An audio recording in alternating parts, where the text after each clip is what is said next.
Nous allons commencer, mes frères. J'ai à cœur de partager un sujet qui me tient à cœur. C'est un sujet qui concerne les jeunes, et pas seulement les jeunes, mais c'est un sujet qui concerne beaucoup de personnes. Le sujet de la délivrance de la fornication ou de l'impudicité ou de la débauche sexuelle. Et pour ceux qui suivent sur Facebook, voilà le titre qui a été donné à cet enseignement ce matin. Fuyons, pour ne pas dire fuyez la débauche sexuelle plus que la mort. Je dis fuyez parce que, par la grâce de Dieu, c'est un péché abominable duquel j'ai été délivré. Et c'est pour ça que je peux dire fuyez et ne plus m'inclure dedans. Mais il y a quelques années, j'aurais dit fuyons, frère, fuyons. Mais aujourd'hui, je dis fuyez. Parce que, par la grâce de Dieu, c'est un péché duquel j'ai été délivré. Et beaucoup de jeunes en souffrent. Donc, c'est le sujet d'aujourd'hui. Nous irons dans les Écritures. Ce sera un encouragement pour les jeunes. Et j'ai été affligé en recevant les rapports d'une église locale au Togo où il y a encore l'impudicité parmi les frères. J'évoquerai ça très rapidement, mais vraiment, j'encourage les frères du Togo. Ôtez l'impudicité parmi vous, la débauche sexuelle. Qu'on n'entende même pas de telles choses parmi vous. Qu'on n'entende pas la débauche sexuelle parmi vous, l'impudicité, ces choses terribles. Alors voilà le sujet d'aujourd'hui, mes frères et sœurs. Je reçois de temps en temps des messages de jeunes gens qui sont confrontés à la débauche sexuelle, qui sont confrontés à la fornication. Voilà une catégorie de péché qui a conduit à la destruction de deux villes importantes, de deux régions, de deux pays importants dans l'Antiquité, Sodome et Gomorrhe. La débauche sexuelle est ce par quoi nous aurons également la destruction de ce monde et l'avènement du Seigneur Jésus-Christ. Je reçois donc des messages des jeunes, des enfants qui m'écrivent, même des adultes qui m'écrivent, des femmes qui se plaignent. Voilà, je ne sais pas, mon mari, pourtant qui est chrétien, il continue à se vautrer dans les choses impures, alors que la Bible dit que le lit conjugal soit exempt de souillure, mais il continue à sortir, aller courir derrière les prostituées dehors. Et ce n'est pas seulement les jeunes, même les adultes, mais ça me fait plaisir de voir des jeunes gens qui veulent sortir de ce péché. C'est un péché terrible qui a des conséquences terribles. Et par la grâce de Dieu, je vais évoquer quelques conséquences. C'est un péché qui est à part. Parce que c'est le seul péché, comme on va voir, que Dieu met à part comparé aux autres péchés. On va voir cette écriture dans quelques instants. Et je vous prie déjà de tourner vos Bibles dans 1 Corinthiens chapitre 6, verset 18.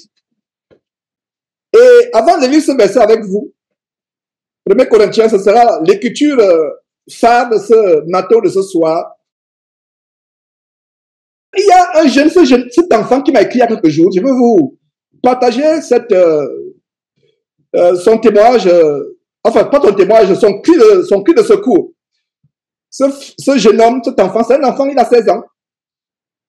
Il a 16 ans qui m'a contacté. Et voilà ce qu'il dit. Voilà ce qu'il a écrit, mes frères.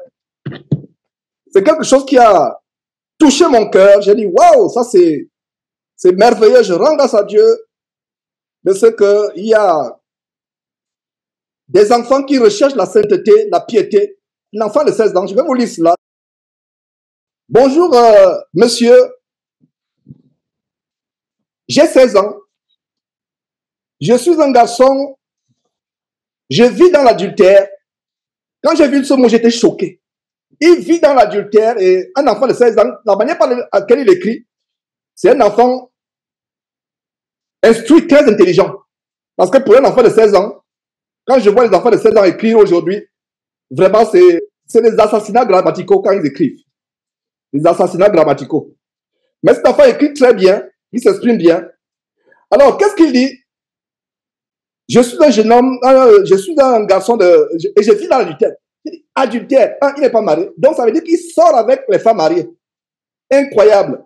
Donc, il ajoute pornographie, masturbation et des pensées perverses. J'ai peur d'en parler à mes parents. à cause de leur réaction. En effet, je fais tout pour ne pas tomber en tentation, mais j'y retombe malheureusement. C'est devenu une addiction impulsive. Je ne sais pas quoi faire. Je n'aime pas ce que je fais. J'ai honte. Et c'est vrai. Quand vous faites ces choses, vous êtes honteux. Ça vous fait la honte. Vous êtes sale, sale, sale. Non seulement devant les hommes, mais aux yeux de Dieu, vous êtes tellement sale. Et j'éprouve des sentiments de culpabilité. C'est vrai. C'est terrible. Et s'il vous plaît, je suis un enfant. C'est grâce à Dieu que je vous suis sur YouTube. Et je sens qu'il veut m'utiliser pour son œuvre. Effectivement, Dieu veut utiliser les jeunes gens.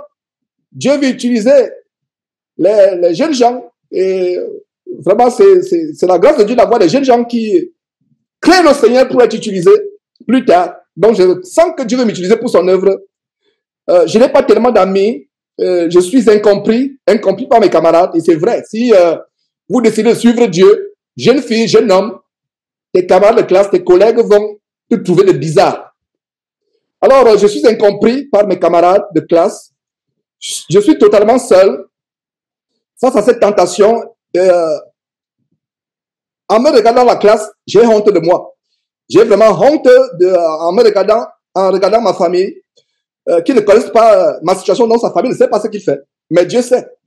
Et si sa famille, ses parents étaient vraiment des chrétiens, ils sauraient ce qui se passe. Comme je dis souvent à mes enfants, tout ce que vous faites dans cette maison, je sais tout ce que vous faites.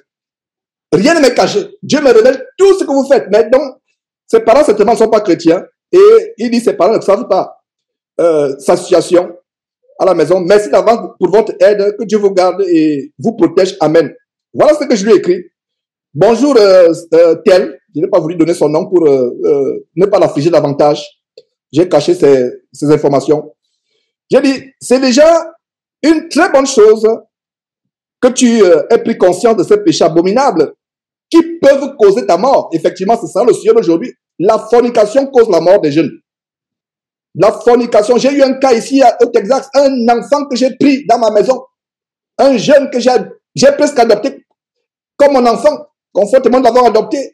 On lui a dit, reste, tu n'as pas payé le loyer, tu n'as rien à faire, tu as mangé, tu as le toit, fais seulement tes études. Un jeune Gabonais. Il a décidé, il a dit, vous êtes trop dur, j'aimerais faire ma vie. Et plus tard, il a vécu une vie de débauche terrible qui l'a conduit à la mort. Et même cela, même quand il était agonisant, il a attrapé un cancer. Et ce cancer était causé par l'hépatite C ou B. Et c'est la première fois que j'ai su que l'hépatite C ou B était liée aux maladies sexuellement transmissibles. Il est parti choper des virus, et ça a développé des cancers. Et même cela, il était mourant. J'ai voyagé 8 heures de temps pour aller, 8 heures de temps pour aller au nord du Texas pour aller le rencontrer. J'ai oublié vraiment la rancœur que j'avais contre, parce que j'avais le cœur brisé. J'ai dit, mais comment ça, toutes ces années, ça s'est passé des années après il est sorti. Et quand on rentre en contact, à nouveau, c'est un malade, mourant. C'est quelqu'un qui est carrément osseux. Pourtant, il a vécu avec nous des mois. Et il est mort, même quand je l'ai accueilli à la maison, il a été emporté par les faux conseils à Houston, où on dit, viens plutôt ici, on va t'amener chez Tibi Joshua, d'autres, c'était le conseil de Tibi Joshua. Il y a un autre soi-disant prédicateur de Houston qui va prier un jour avec lui, et quand il va prier avec lui, il accompagne avec l'ami de sa femme. Alors que ce jeune frère qui était malade savait très bien qu'il était marié, mais le jour où il va prier avec le frère qui est mort quelques jours plus tard, il va prier avec sa maîtresse. Il n'a pas été choqué. Donc ça, c'est vraiment une histoire terrible. Ça me fait beaucoup de peine. Alors, j'ai dit, c'est une très bonne chose que tu aies pris conscience de ces péchés abominables qui peuvent causer ta mort prématurée et te conduire directement en enfer. Prends un temps de prière en suivant cette série sur l'étude approfondie du livre de Proverbes. C'est une étude que j'avais faite et je vais la continuer. On s'est arrêté au chapitre 24. Donc, prends un temps de prière en suivant cette étude approfondie du livre de Proverbes adressé aux jeunes comme toi. Je donne le lien et parlons-en de vive voix dans une semaine, c'est-à-dire que samedi prochain. Donc, voilà mes frères, quelques détails de ce message. Et Ça me fait, je suis dans la joie. Un enfant de 16 ans qui a le courage de me contacter.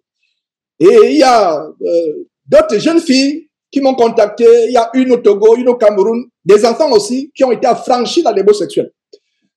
La débauche sexuelle fait un ravage dans le corps de Christ. Dans le monde même, c'est grave. Vous savez quoi, mes frères? Il y a un journaliste célèbre américain qui m'a choqué il y a quelques jours. Suivez attentivement cette histoire. Un journaliste américain qui m'a choqué. Qu'est-ce qu'il dit? Il est en train de documenter les clips. Et de manière humoristique, avec beaucoup d'humour, qu'est-ce que ce journaliste dit? Il dit, les gens de Washington, et Washington c'est le centre du pouvoir. C'est l'endroit le plus débauché du monde, Washington, d'ici. C'est là où il se passe les plus grands sacrifices humains. Les sacrifices d'enfants, la pédophilie, c'est vraiment la Sodome et Gomorrhe, Washington. Moi qui pensais aller m'installer à Washington il y a plusieurs années pour être influent dans ce monde, oh, que j'étais vraiment idiot. Que j'étais idiot. Incroyable. Quand je pense, j'en tremble quand je pense comment Washington c'était le cible de ma carrière. Toute ma carrière c'était Washington. Pour vous qui ne le savez pas, c'était ma cible là à Washington. Or, aujourd'hui, Washington, c'est le centre de la débauche mondiale.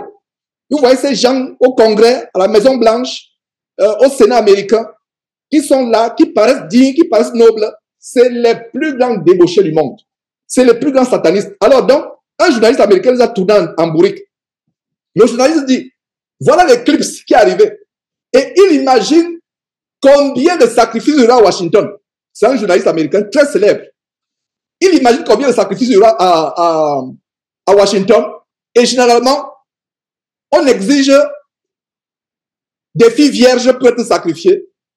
Mais il a dit malheureusement, bonne chance pour eux de trouver les filles vierges. Il a dit, good luck finding a virgin in this fee. Good luck. C'est ce qu'il a dit. Good luck. Une façon de dire que vous n'allez pas trouver une vierge à Washington. J'ai dit, waouh. Il a dit ça. Je vous assure que les gens du monde ont les yeux ouverts plus que nous. Il a dit qu'il n'y a plus de vierges à Washington pour faire des sacrifices parce que pour eux, quand il y a l'éclipse, la lune est en train de faire ombrage à leur Dieu, le Dieu soleil. Alors, comme la lune est en train de faire ombrage au Dieu soleil, il faut contenter le Dieu soleil en faisant les sacrifices, on égorge les filles vierges. Et il a dit que ce serait difficile de trouver les filles vierges. S'ils vont au Cameroun, oh là là, il n'y aura pas une au Cameroun qui vont trouver. Je ne sais même plus où ils vont aller pour trouver les filles vierges. Donc, ils vont descendre peut-être à 5 ans ou à même 2 ans dans les bébés. Mais il faut les filles vierges. On n'a pas dit bébé, on n'a pas dit enfant, on dit fille. Et il dit, good luck. Bonne chance je vous souhaite bonne chance de trouver même une seule fille vierge à Washington. Ils vont trouver où en Inde, dans les pays musulmans. Où vont-ils se ravitailler en fille vierge? Alors, pourquoi je fais cette histoire? Trouver une fille vierge aujourd'hui, c'est difficile. C'est difficile. Oh, parents chrétiens, béni êtes-vous si vous avez une fille qui ne connaîtra jamais un homme avant de se marier. Béni êtes-vous. Béni soient les parents qui ont une fille qui ne connaît pas d'homme. Et j'étais choqué par ce verset dans l'Ancien Testament qui dit qu'une femme, une jeune fille qui connaissait un homme dans la maison de son père, était une prostituée. C'était prostituée. Incroyable. Ça veut dire que tant que vous n'êtes pas encore marié, vous êtes sur le toit de vos parents. Et vous ne pouvez pas, jeune fille, connaître un homme si ce n'est pas votre mari. Et c'est la même chose avec les jeunes. Donc, j'étais tellement content en recevant le message de ce jeune. Et comme je disais, il y a deux enfants. Cette fois-là, les filles. Une au Togo, je ne donne pas son nom, et une autre au Cameroun, qui se vautraient dans ces choses, mais qui ont été affranchis, délivrés de la débauche sexuelle. Et la débauche sexuelle est terrible. Mes frères, allons voir ce verset. Décortiquons ce verset par la grâce de Dieu.